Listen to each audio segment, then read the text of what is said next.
غياب الموت الشاب السعودي حمود البادي عن عمره ينازل 20 عاما، وسيصلى على جثمانه اليوم بعد صلاة العشاء من جامع الركحي، ثم يوارى جثمانه الصلب بمقبرة النسيم. وحمود البادي الرويلي هو صانع محتوى سعودي الجنسية، اشتهر بمحتوى هادف حيث يعرف بتقديم محتوى مناسب للمجتمع، وهو ما جعله من الشخصيات المؤثرة في وسائل التواصل الاجتماعي. وكان البادي حريص على تشجيع الشباب على الصلاة، وهو صاحب المقولة الشهيرة اللي ما يصلي يا والي.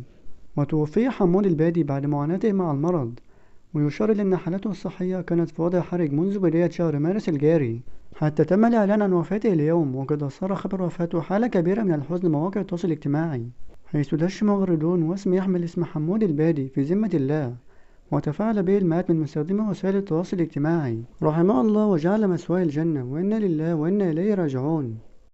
ولحد هنا نكون وصلت الفيديو، ما تنساش تشترك في هذا الجرس وتعمل لايك للفيديو يوصلك كل جديد.